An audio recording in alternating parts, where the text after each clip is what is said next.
ये जो आंदोलन है किसानों का नहीं है, नहीं है, नहीं है। ये किसानों की आड़ के अंदर अपोजिशन वाले अपनी रोटियां सेक रहे हैं।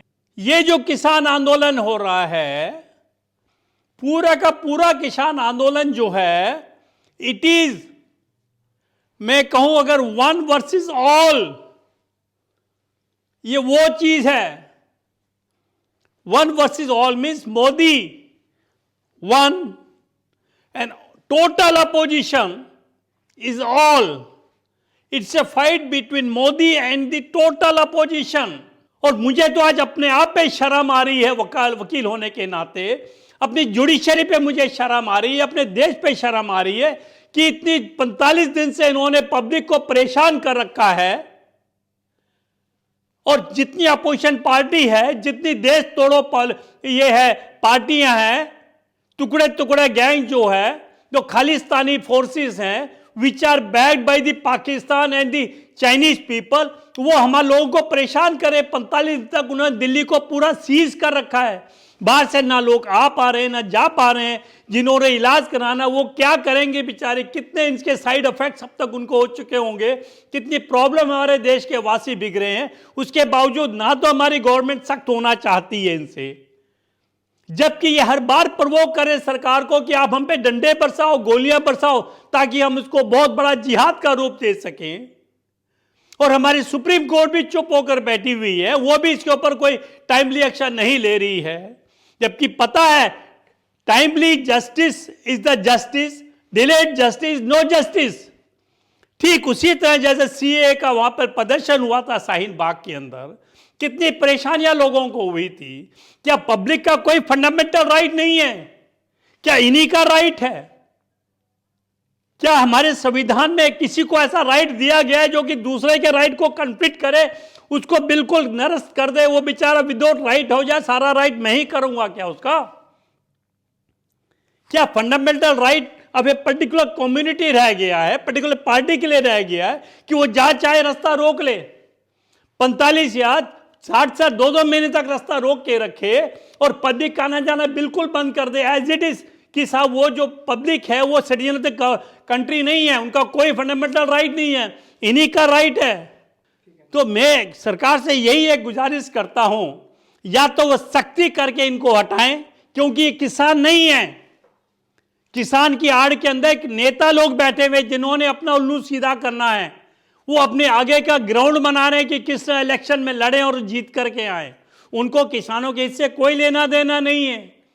अगर सरकार मजबूर है तो मैं पूछता हूं सुप्रीम कोर्ट, अरे सुप्रीम कोर्ट भैया आप क्या कर रहे हैं? मैं तो एक लॉयर हूं, मेरे कितने भाइयों ने आपके यहां पेटिशन लगा रखी है। This is the most important urgent matter to be decided immediately. तो मेरी आपसे हाथ जोड़ के नम्र निवेदन है कि साहब इसको इमीडिएटली डायरेक्शन दीजिए, किसी तरह से ये लोग जिन्होंने कि पूरी दिल्ली को सीज करके रखा हुआ है वहां से डिस्पर्स हो सके, आइदर एमिकेबली और बाय फोर्स। क्योंकि जो टकराव ये लेकर के आए हैं, जैसे वहां पे एक मौलाना जी हैं और एक दर्शनपाल जी हैं, ये टिकैत साहब जी, और टिकैत साहब को देख लीजिए आप, 85 में सब इंस्पेक्टर थे हमारे दिल्ली पुलिस के अंदर, और 93 में छोड़ के भाग गए। क्यों छोड़ के भागे भाई, बताओ तो दो क्या कारण था?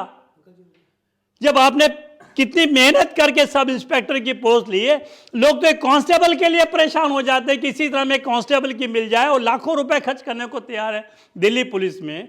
आपने सब इंस्पेक्टर की पोस्ट छोड़कर रिजाइन किया, क्यों किया? पब्लिक को बताइए तो सही।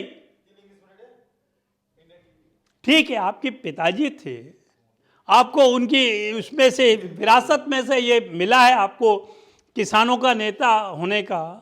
आपके बड़े भाई भी नरेश भी हैं, वो भी इसी संस्था से जुड़े हुए हैं, आपके भांजे भतीजे भी हैं। तो मैं कहने का मतलब टिकैत से यही है, बड़ी बड़ी बातें करते हैं कि साहब 2024 तक यहाँ बैठे रहेंगे। अरे भैया किसानों का तो हित देख लो। क्या एक तरफ कहते हैं हमारे किसान गरीब है, क्या वो सब कामधाम छोड़ के फले छोड़ करके 3 साल यहां बैठ सकते हैं? क्यों झूठी धमकियां देते हैं? क्यों अफवाहें फैलाते हैं? क्यों लोगों को सरकार के प्रति बुलगाते हैं? क्यों ब्रेन वॉश करते हैं? उनके लिए कम्युनिस्ट बहुत है, रहने दीजिए कम्युनिस्टों का, हम कम्युनिस्ट कर रहे हैं। आप लोग ठीक हो जाओ। कभी ब्रिटेन से लोग आ रहे हैं आपको, भैया क्या मतलब ब्रिटेन का ही हमारा इंटरनल मैटर। कभी कनाडा से आ रहे, क्यों आ रहे भैया? What is their concern with our internal matter? क्या हमने कभी जाके देखा है हिंदुस्तान के? कभी आप लोगों ने जाकर पूछा है कि हमारे कनाडा के अंदर जो हमारे सरदार भाई बैठे उनसे गलत बिहेव क्यों हुआ है? कभी टिकैत साहब आप आगे आए हैं? कभी दर्शन पाल जी आप आगे आए? तो इन सब का मतलब एक ही है, किसी तरह मोदी गवर्नमेंट को डिस्टेबलाइज कर देना है और किसी तरह देश की जो इज्जत बढ़ रही है इंटरनेशनली, वो इस इमेज को नीचे गिरा देना है। तो मेरा आप सभी भाइयों से ये निवेदन है। अभी आपको पता है 2 दिन पहले उन्होंने क्या कहा था टिकैत ने? उन्होंने कहा था क्योंकि ब्राह्मणों ने हमें खाने नहीं लाके दिया तो हमारे किसान भाई मंदिर जाने से पहले सोच लें। किस तरह से ये टिकैत, जो अपने आप को किसान का नेता समझता है, हमारे देश के लोगों को 2 हिस्सों में बांट रहा था। ब्राह्मणों को किसानों के खिलाफ कर रहा था, किसानों को ब्राह्मणों के खिलाफ भड़का रहा था। क्या यही नेतागिरी चमका रहे हैं? क्या यही किसानों का हित देख रहे हैं वो? मैं बिल्कुल साफ साफ लफ्जों में कहना चाहता हूं, यह आंदोलन फर्जी आंदोलन है। इसके पीछे कोई किसानों का हित नहीं है। अगर किसानों का हित होता तो बहुत दिन से पहले ही खत्म हो गया होता, जब सरकार ने 2 डिमांड मान ली इनकी। अरे तुम्हें सरकार पे विश्वास नहीं है तो तुम सुप्रीम कोर्ट में जाओ। जो क्यों कहते हैं कि हम सुप्रीम कोर्ट में नहीं जाएंगे, सरकार हमने चुनी। अरे यार ये तो प्रूफ दिखा दो लाके, तुम्ही ने वोट डाली, ये तो प्रूव कर दो। हमें क्या पता आपने वोट डाली नहीं डाली बीजेपी के लिए? हो सकता है आप सबने कांग्रेसों को वोट डाली हो, कम्युनिस्टों को वोट डाली हो। क्यों झूठ बोलते हो? तो मेरा आप सभी से नम्र निवेदन है कि ये टकराव का रास्ता छोड़ दे, ईगो को मत लाइए बीच में। किसानों के लिए आए तो किसानों तक सीमित रखिए। ये धार्मिक चीजों को क्यों बांट रहे हैं बीच में? क्यों एक इशू को आप अननेसेसरीली डाइवर्स करके इतने ज्यादा आप लोगों ने इसको एक कॉम्प्लेक्स बनाए जा रहे हैं? That clearly indicates that you are not working in the interest of the farmer. You want to destabilize the government and you want to spoil the image of the country. So be aware of it. Modi is quite competent to tackle such things. और मोदी सरकार ने कह दिया आपको, चाहे कुछ भी हो हम बिल वापस नहीं लेंगे तो नहीं लेंगे। आप चाहते हैं कि हम बिल वापस ले, कल को फिर ये कहेंगे सीए कानून भी वापस लो, एनपीआर भी वापस लो, 34 भी वापस लो, 370 भी वापस लो। क्या ये आपकी प्री प्लान है? You want to set a stance कि देखो सरकार ने हमारे कहने से बिल पास वापस ले लिया है, अब आप लोग भी धरना करें, आप भी बिल वापस ले, नहीं तो हम वही करेंगे जो अमेरिका में हुआ है। अरे भैया सबको पता है अमेरिका में क्यों स्टेबलाइज किया गया, और उन्होंने सारे जितने भी ट्वीट आते थे ट्रंप के उसके ऊपर डिस्प्यूटेड कर दिया था ताकि पब्लिक उन पर विश्वास ना कर सके, और अब उन्हें उनके अकाउंट भी बैन कर दिए ताकि सच्चाई पब्लिक को ना बता सके। वो इतना बड़ा अगर वहां पे एक वो हुआ है तो people has got right to show their grievances. तो मेरा आप सभी से धन्यवाद है कि इनकी बहकाव में मत आए। ये किसान आंदोलन नहीं है। जो असली किसान है वो अपने घर बैठे अपने मोदी पर विश्वास करे। मोदी जो भी करेगा आपके फायदे के लिए करेगा। वो कोई ऐसा कदम नहीं उठाएगा जिससे किसानों का या इस देश के किसी भी नागरिक का नुकसान होता हो। उसके लिए ये जो 130, देखिए आपको शर्म आनी चाहिए। मैं कह रहा हूं जितने लोग नेता बैठे हैं, जो मोदी अपने घर बार को छोड़ करके, अपनी पत्नी को छोड़ के, अपने परिवार को छोड़ के, देखिए उनका भाइयों को किस हालत में जी रहे हैं, उनकी घरवाली किस हालत में जी रही है, उसके बाकी सदस्य किस हालत में जी रहे हैं, और आप वो 130 देशवासियों को अपना परिवार मानते हैं, और आप ऐसे आदमी के खिलाफ ऐसी ऐसी बकवास करते हैं। कभी कुत्ता बोलते हैं, कभी चोर बोलते हैं, कभी मौत के सौदागर बोलते हैं। किसान आंदोलन है ही नहीं। हमारे देश का किसान भाई इतना निष्ठुर नहीं हो सकता। हमारे देश का किसान बहुत मेहनती है, देशभक्त है। उन्होंने हमारे मोदी जी को वोट दी है, उनका मोदी पर पूरा विश्वास है। ये जो किसान आंदोलन हो रहा है, पूरा का पूरा किसान आंदोलन जो है, इट इज, मैं कहूं अगर वन वर्सेस ऑल, ये वो चीज है। One versus all means Modi one and total opposition is all. It's a fight between Modi and the total opposition.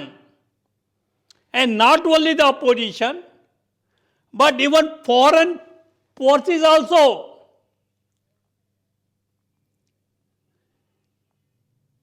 इसकी तह में जाना बहुत जरूरी है। अगर किसानों का आंदोलन होता, जो डाउट किसान के मन में शुरू में थे, और उस डाउट को हमारे सरकार ने, केंद्रीय सरकार ने मान लिया है, यह कब का विड्रॉ हो गया होता, खत्म हो गया होता। परंतु ये जो अभी आंदोलन चल रहा है, इसकी फंडिंग टोटल आउटसाइड से हो रही है। इसका एजेंडा फार्मर्स को फायदा दिलाना नहीं है। इसका एजेंडा जो है बाहरी ताकतों के पैसे के बल के ऊपर देश को बदनाम करने का और मोदी सरकार को अनस्टेबल करने का है, और कोई मुद्दा इसका नहीं है।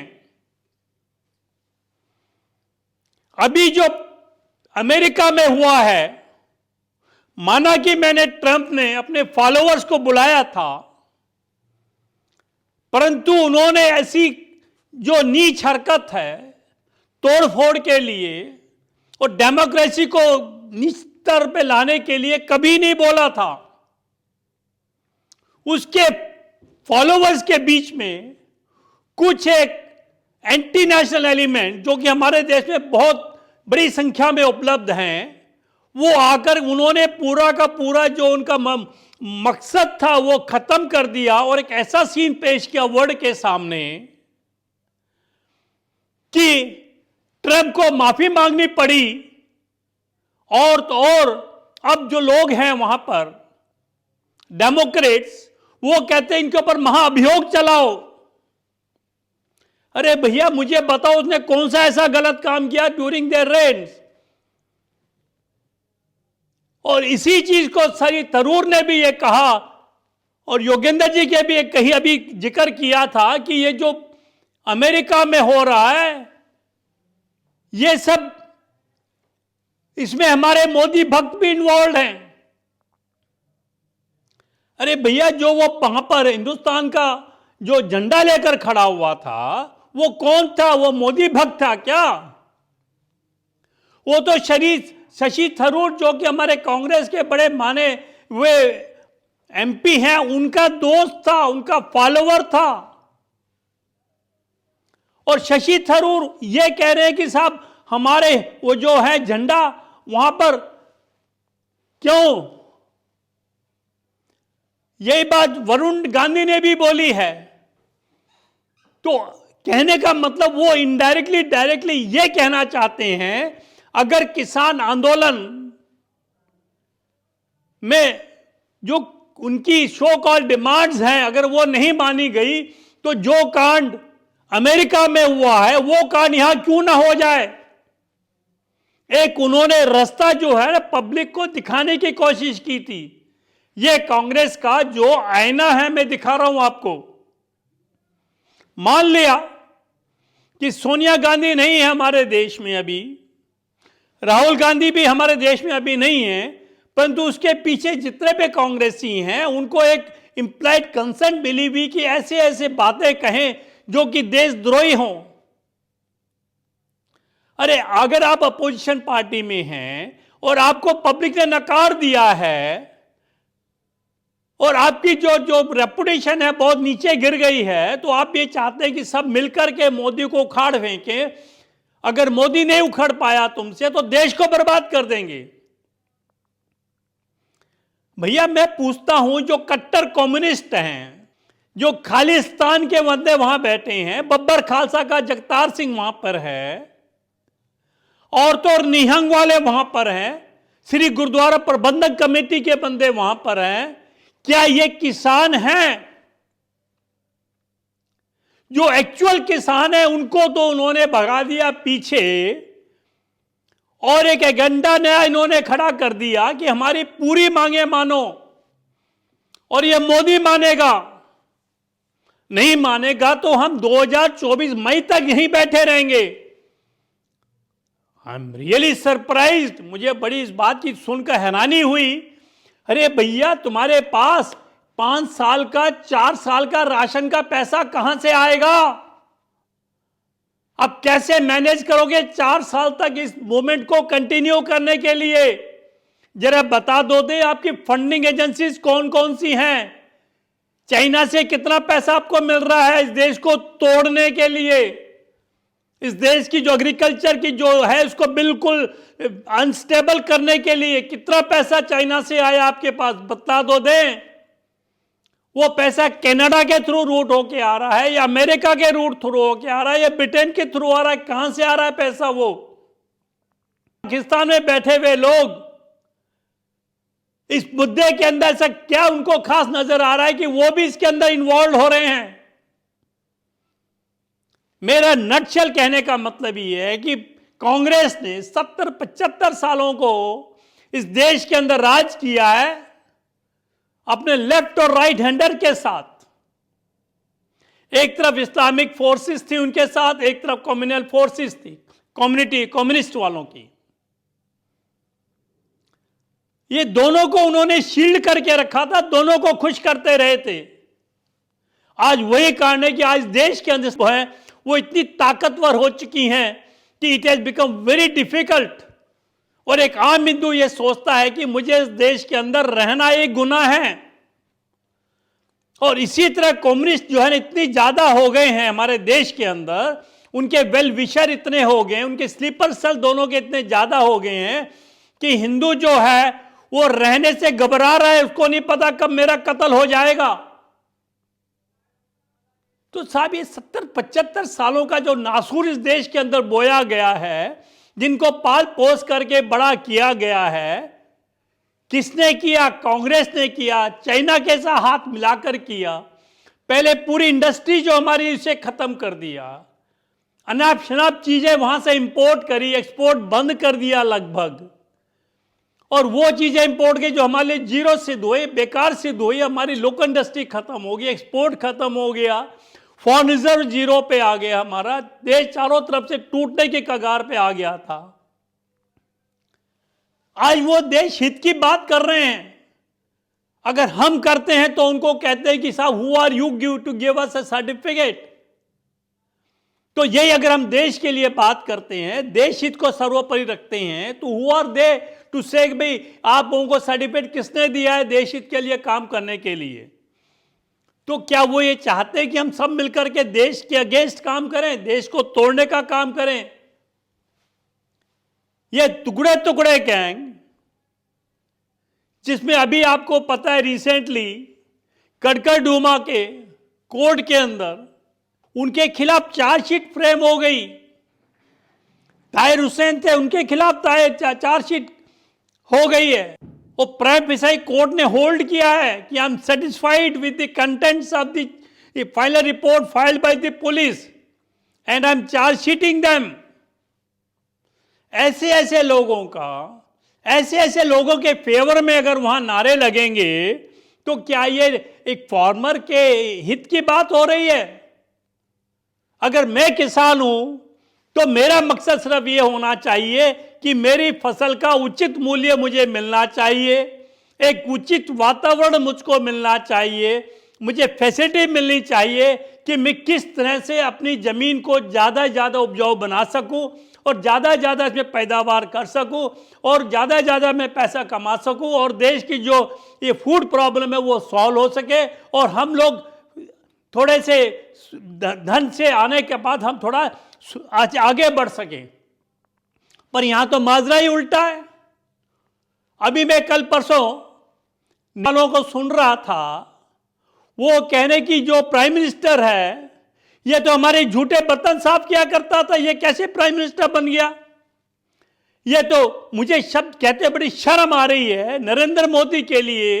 वो ये कहते हैं कि ये तो चोर है और ये तो झूठा है, इनकी बातों पे विश्वास नहीं करना चाहिए और ये तो कुत्ता है।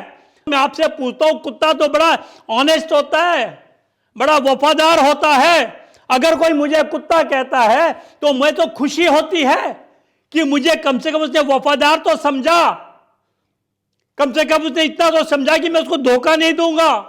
अरे तुम तो उससे भी बदतर निकले हो। मुझे कहते हो बड़ी शर्म आ रही है। तुम कहते हो कि हम श्री गुरु गोविंद सिंह की सेना है अरे याद करो गुरु गोविंद सिंह को, किस तरह से उन्होंने, जो आतताई थे जिन्होंने हमारे देश पर आक्रमण किया था, किस तरह से इस देश को बचाया। आज उसी देश को आप तोड़ रहे हैं और पाकिस्तान के गुण गा रहे कि पाकिस्तान बहुत अच्छा है, पाकिस्तान ने हमें रास्ता दे दिया है। अरे वो तो गुरुद्वारा तुम्हारा ही था, उसमें उन्होंने कौन सा किया है? जब उन्होंने हिंदुओं के मंदिर तोड़े, वहां पर कितने मंदिर टूट चुके हैं, जम्मू कश्मीर में कितने मंदिर टूट चुके। क्या यही किसान का डिमांड है? क्या यही किसान आंदोलन वहां पे इसीलिए किया जा रहा है क्या? अरे किसान आंदोलन है, किसानों तक रहने दीजिएगा। कभी गुरुद्वारा सिख प्रबंधक कमेटी बीच में आ जाती है, कभी निहंग वाले आ जाते हैं, कभी वो बबर खालसा जो था उसके जो जगतार सिंह है जो कि 2005 और 7 से जेल में बंद है, जिन्हें अपने उनके टेंट लगे हुए हैं, वहां उनको योद्धा दिखाया जा रहा है, खालिस्तान के टेंट वहां लगे हुए हैं। और फिर हमारे राकेश टिकैत जी कहते हैं कि हमें बदनाम मत करो, बीजेपी वाले हमें बदनाम करते हैं। अरे भैया मैं तो बीजेपी वाला नहीं हूं, मैं तो एक ordinary citizen of the country हूं जो देश के हित में सोच रहा है। और मुझे तो आज अपने आप पे शर्म आ रही है, वकील होने के नाते अपनी जुडिशरी पे मुझे शर्म आ रही है, अपने देश पे शर्म आ रही है कि इतनी 45 दिन से इन्होंने पब्लिक को परेशान कर रखा है। और जितनी अपोजिशन पार्टी है, जितनी देश तोड़ो ये है पार्टियां हैं, टुकड़े टुकड़े गैंग जो है, जो खालिस्तानी फोर्सेस हैं, which are backed by the Pakistan and the Chinese people, वो हमारे लोगों को परेशान करे। 45 दिन तक उन्होंने दिल्ली को पूरा सीज कर रखा है, बाहर से ना लोग आ पा रहे हैं ना जा पा रहे हैं। जिन्होंने इलाज कराना वो क्या करेंगे बेचारे, कितने इनके साइड इफेक्ट्स अब तक उनको हो चुके होंगे, कितनी प्रॉब्लम हमारे देश के वासी बिगड़े हैं। उसके बावजूद ना तो हमारी गवर्नमेंट सख्त होना चाहती है इनसे, जबकि ये हर बार प्रवोक करे सरकार को कि आप हम पे डंडे बरसाओ, गोलियां बरसाओ, ताकि हम इसको बहुत बड़ा जिहाद का रूप दे सकें। और हमारी सुप्रीम कोर्ट भी चुप होकर बैठी हुई है, वो भी इसके ऊपर कोई टाइमली एक्शन नहीं ले रही है, जबकि पता है timely justice is the justice, delayed justice no justice. ठीक उसी तरह जैसे सीए का वहां पर प्रदर्शन हुआ था शाहीन बाग के अंदर, कितनी परेशानियां लोगों को हुई थी। क्या पब्लिक का कोई फंडामेंटल राइट नहीं है? क्या इन्हीं का राइट है? क्या हमारे संविधान में किसी को ऐसा राइट दिया गया है जो कि दूसरे के राइट को कन्फ्लिक्ट करे, उसको बिल्कुल निरस्त कर दे, वो बेचारा विदाउट राइट हो जाए, सारा राइट मैं ही करूंगा क्या उसका? क्या फंडामेंटल राइट अब एक पर्टिकुलर कम्युनिटी रह गया है, पर्टिकुलर पार्टी के लिए रह गया है कि वो जहां चाहे रास्ता रोक ले? 45 या 60 से 2-2 महीने तक रास्ता रोक के रखे और पब्लिक आना जाना बिल्कुल बंद कर दे एज इट इज, कि साहब वो जो पब्लिक है वो सिटीजन ऑफ कंट्री नहीं है, उनका कोई फंडामेंटल राइट नहीं है, इन्हीं का राइट है। भाई पीसफुल डेमोन्स्ट्रेशन क्या होता है पहले ये तो मुझे बता दीजिए आप। जिस डेमोन्स्ट्रेशन में अगर आप देश को तोड़ने की साजिश करो, अभी देख लीजिए करनाल में क्या हुआ। खट्टर जी आ रहे थे सिर्फ इस मुद्दे को रिजॉल्व करने के लिए, 3 कानून उन पर पब्लिक को, उनके किसानों को जो मांगों को अवेयरनेस करने के, उनको उनके हित बताने के लिए, फायदे बताने के लिए। उससे पहले ही वहां पर ये एंटी नेशनल रियॉटर्स, ये पत्थरबाज पहुंच जाते हैं और सारा शामियाना तोड़ देते हैं और बवाल खड़ा करते हैं और रुकने को तैयार नहीं। पब्लिक पुलिस वहां पर आंसू गैस छोड़ दी तब भी नहीं सुधरते वो। तो अगर मजबूरी में पुलिस को लाठीचार्ज करना पड़े तो फिर बदनामी पुलिस की। पुलिस ने अन्नदाताओं के ऊपर डंडे बरसाए। अरे वो अन्नदाता थोड़ी हैं। अन्नदाता का मतलब ये होता है कि पब्लिक को मारे, सरकार के काम में रुकावटें पैदा करें। अरे सरकार ने कह दिया, गारंटी दे दी आपको, एमएसपी जो है वो नहीं हम उठाएंगे। और अभी इनको ये नहीं पता अगर कल को मान लो एमएसपी पर कानून आ भी जाता है। मैं एक चीज और बता दूं आपको, इंटरनेशनली जो food prices they are going very down. जो गेहूं यहां अगर 30 रुपए किलो बिकती है वहां 20 रुपए किलो है, 15 रुपए किलो है। अगर बिजनेसमैन वहां से माल ला करके यहां बेचना शुरू कर दिया तो ये किसान लोग क्या करेंगे? ठीक है, सरकार तो खरीद लेगी उस मूल्य पर पब्लिक तो नहीं खरीदेगी उस मूल्य पर। पब्लिक तो इंपोर्टेड सामान खरीदेगी। तो भैया आप डिमांड करने से पहले सोच लीजिए आप कहना क्या चाहते हैं। और फिर दूसरी बात है, क्या हमारे देश में सिर्फ 1-2 लाख ही किसान रह गए हैं? हमारे देश की पॉपुलेशन का लगभग 70-80% गांव में रहता है और उसके मोर देन 50% एग्रीकल्चर में है। तो 40% लगभग जो है हमारे किसान भाई हैं। तो ये उनकी राय तो ले लीजिएगा। मैं सरकार से कहता हूं, सुप्रीम कोर्ट से कहता हूं, अगर एक पर्टिकुलर ग्रुप आकर के ये डिस्ट्रक्टिव एक्टिविटीज करे और गवर्नमेंट को प्रेशराइज करे कि साहब आप कानून बदलो, आप कानून को वापस लो, हम सुप्रीम कोर्ट में नहीं जाएंगे। क्यों नहीं जाएंगे भैया? Are you not the citizen of the country? अगर आपको इसके सुप्रीम कोर्ट में विश्वास नहीं है तो आपने क्यों कहा था जी कि हमें कोर्ट में जाने की परमिशन दीजिएगा? कहने का मतलब है डिस्ट्रिक्ट कोर्ट के ऊपर आपकी आस्था है और सुप्रीम कोर्ट के ऊपर आस्था नहीं है। अरे भैया ये मैं बता रहा हूं, ये सारा का सारा जो आंदोलन है ये टोटल स्वाइप हो चुका है। ये चंद एक मुट्ठी भर पॉलिटिशियंस के हाथ में आ गया है, जिसमें रिलीजियस फोर्सेस भी इन्वॉल्व हो गई हैं। अगर आज सरकार एक कानून लेके आते कि जो भी आदमी डेमोन्स्ट्रेशन करेगा या घर से बाहर निकलेगा उसके ऊपर आइडेंटिटी प्रूफ होना चाहिए, तो ये लग जाता पता कि इसमें कितने किसान हैं। आपको अच्छी तरह से पता होगा, कई पगड़ी बांध करके यहां पे कह रहे हैं हम किसान हैं। अरे योगिंदर यादव जी देख लीजिएगा, आप एग्जांपल बता रहा हूं, दो is not a Muslim, CA का डेमोन्स्ट्रेशन हो तो वहां पहुंच जाते हैं, वो जामिया मिला गया तो वहां पहुंच जाते हैं, जेएनयू में पहुंच जाते हैं, नक्सलाइट के इशू हो तो वहां आ जाते हैं, और अन्ना हजारे का हो तो वहां पहुंच जाते हैं। He is all in one. लोग कहते हैं master of from jack of all trade, परंतु मुझे लगता है कि योगेंद्र यादव जी जो हैं is a master of all. हर जगह परफेक्ट बन जाते हैं और किसान भी कितना बढ़िया बने हुए हैं। मैं तो कल मुझे हंसी आई जब वो कहते जी रेवाड़ी से लोग नहीं आए।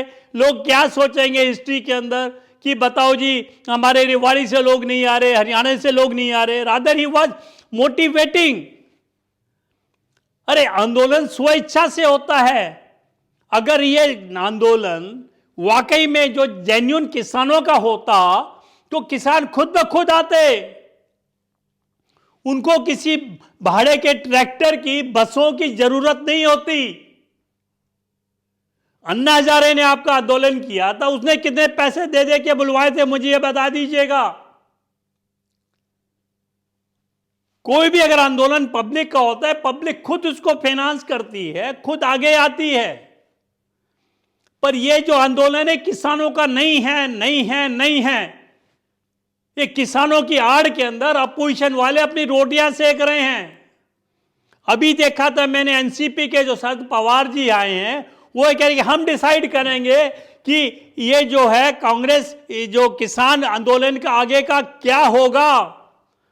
अरे भैया बताइए शरद पवार जी, आप ही ने तो 2010 में कहा था कि ये जो चीजें हैं किसान को इतना हक होना चाहिए, अपने सामान को प्राइवेटली बेच सकता है और उसको सारा सामान एक जो मंडियों के थ्रू बेचने के लिए कोई ऐसी पाबंदी नहीं होनी चाहिए उनके सिर के ऊपर। अब जब सरकार उसको प्राइवेट बेचने की परमिशन दे रही है तो आप कह रहे कि सरकार गलत है। मुझे समझ में नहीं आ रहा, क्या आप बेवकूफ थे 2010 में जब ऐसी डिमांड रखे थे? क्या हमारी सरकार बेवकूफ है कि बगैर सोचे समझे, बगैर कमिश्नरों की रिपोर्ट पढ़े हुए, बगैर एक कमेटी कंस्टिट्यूट करे हुए all of a sudden overnight Modi ji ने अपने हाथ से लिखकर तीनों कानून बना दिए थे क्या? अरे भैया अगर तुम्हें एक ऐसा प्राइम मिनिस्टर मिला है जो कि देश के नाम को इतना ऊंचा लेके जा रहा है, वर्ल्ड के अंदर is one of the top most leader, और देखिए जम्मू कश्मीर का क्या हाल था और आज कितना बढ़िया जम्मू कश्मीर में हो रहा है, जबकि अभी भी उसके अंदर की फोर्सेस जो है ना वो ये कोशिश कर रहे हैं किसी तरह से हम डोमिनेट हो जाएं, परंतु हमारे मोदी की नीतियां हैं कि नहीं, it will be just like other states soon. हमने ब्लड लेस वहां पर वो लेकर के आए रेवोल्यूशन, और जितने पाकिस्तान के जो वहां पे बैठ रहे थे गुर्गे, जो उनके इशारों पे काम कर रहे थे, उनके पेरोल पे थे, उन्होंने हमेशा ब्लड शेड किया है। 1948 से अगर आज तक का रिकॉर्ड देखें आप हैरान हो जाओगे हमारे कितने सेना के लोग मरे हैं, कितने पब्लिक के लोग वहां मरे हैं, किस तरह से 90 के अंदर सारे हिंदुओं को निकाल के बाहर फेंक दिया था, उनके बच्चों को, उनकी बीबियों को किस तरह से उनके साथ में एक मिसबिहेव किया था, जीनोसाइड किया था। और हमारी सरकार ने, मोदी जी ने बगैर किसी ब्लड सेट के वो 370 भी हटा दिया है और 35 को भी हटा दिया है, जबकि ये तुम्हारी मुफ्ती मोहम्मद ने कहा था अगर 376 से छेड़खानी की तो हिंदुस्तान छट्टा उठाने वाला कोई नहीं मिलेगा। अब जरा वो खुद ही मैडम देख लें मुफ्ती जी कि कितने लोग झंडा उठा रहे हैं। अब वो क्या कह रही है, कुछ के बाद कहने के लिए रह गया नहीं। अरे अपने पिताजी को याद करो जिनको हमारी सरकार ने सेंटर के तो होम मिनिस्टर बनाया था। होम मिनिस्टर बनाते ही उसने एक फर्जी जो है ना, एक वो क्या कहते हैं उसको, किडनैपिंग का केस दिखा दिया पब्लिकली कि साहब मेरी बिटिया को लोग किडनैप करके ले गए, आप कृपा करके इनको छोड़ दीजिएगा टेररिस्ट को, वरना मेरी बेटी मारी जाएगी। That was a pre plan. और हिंदुस्तान को मजबूरी में उन टेररिस्ट को छोड़ना पड़ा ताकि उसकी बिटिया सुरक्षित वापस आ जाए। ऐसे देश के लिए जब मुफ्ती महबूबा ऐसी लफ्ज कहती है तो मेरा सर शर्म से झुक जाता है। खाते हमारा है, गुड़ गाते हैं पाकिस्तान का।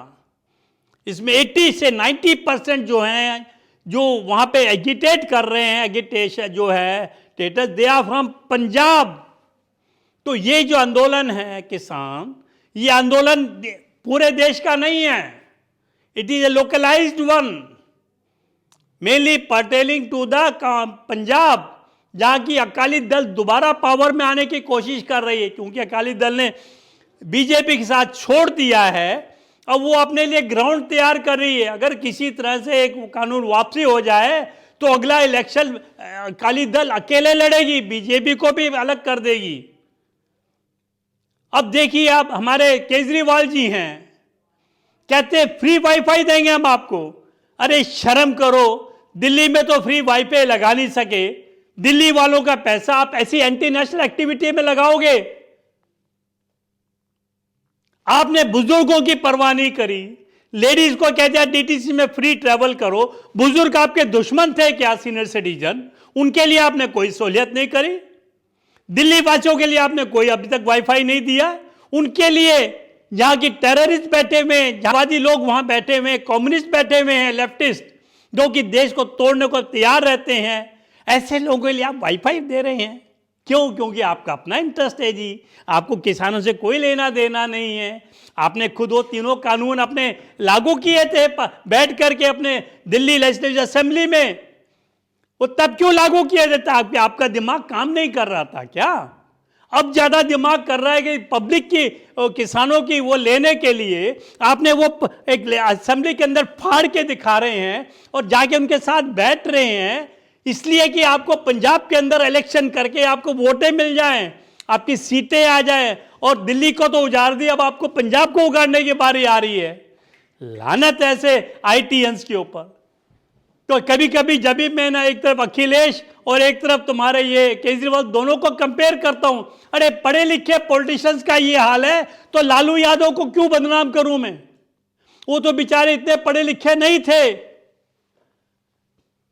मुझे तो वही बात याद आ रही कि अनपढ़ जो होता है वो कम होता है पढ़ा लिखा। आजकल जितने भी टेररिस्ट आ रहे हैं from a particular community, they are PhDs, they are MSc. तो भैया अगर ऐसे पढ़ने लिखने का, अगर हम लोगों को ज्यादा आदमी एक कट्टरता लेके आता है और पढ़े लिखाई के बाद हमारा दिमाग बिल्कुल खराब हो जाता है, हम कम्युनिस्ट बन जाते हैं, हम एंटी नेशनल बन जाते हैं, तो इसका मतलब है कि हमारे देश की जो एजुकेशन पॉलिसी है वो खराब है। और मुझे तो बड़ी खुशी हुई जब नरेंद्र मोदी ने लास्ट ईयर हमारी एजुकेशन पॉलिसी को बदलने के लिए एक वो स्टेप उठाया है।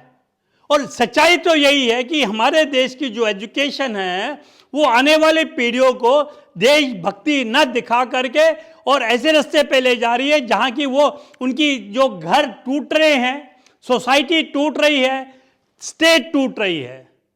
हमारी पॉलिसी ऐसी होनी चाहिए जहां के लोगों को दूसरों के प्रति थोड़ी मॉरल एजुकेशन भी उनको आनी चाहिए, देश के प्रति भी होना चाहिए, अपनी सोसाइटी के प्रति उनको अवेयरनेस होनी चाहिए, उनको एक एथिक्स उनके अंदर आने चाहिए, कोड ऑफ लाइफ आना चाहिए, हमें जिंदगी में कैसे जीना है, किस तरह से इस देश को आगे ले जाना है। अगर देश है तो हम हैं, अगर देश नहीं तो हम नहीं। अगर अपना पुराना इतिहास याद करो, पूरा एशिया जो था वो जम्बोद्वीप कहलाता था, वो हमारी हिंदू संस्कृति के अंदर भारतवर्ष होता था। आज वो टुकड़े टुकड़े होके उसका 10% भी हमारे पास नहीं है। कारण क्या है? हमारी एजुकेशन पॉलिसी जो तुम्हारे ब्रिटिशर्स ने आके बिल्कुल बदली करते, रॉलेट ने आकर के उन्हें कहा नहीं साहब यहाँ गुरुकुल कोई शिक्षा नहीं होगी, यहाँ तो कॉन्वेंट स्कूल खुलेंगे, गुरुकुल को बैन कर दिया। रिजल्ट क्या हुआ कि हमारा जो भी आज पढ़ लिख के आगे बन रहे हम लोग, या तो उनको नौकरी नहीं मिलती। अब देखिए बिहार के अंदर बड़ी हैरानी की बात, एक अटेंडेंट के लिए एमएससी और ग्रेजुएट्स आ रहे हैं, और वो लोग भी आ रहे हैं जो प्राइवेट में अच्छी अच्छी तनख्वाह डाल रहे थे। तो हमारे देश की शिक्षा हम लोगों को जो है ना एक अच्छे रास्ते पे ना ले जा करके और एक गलत रास्ते पे ले जा रही है। धन्यवाद जी।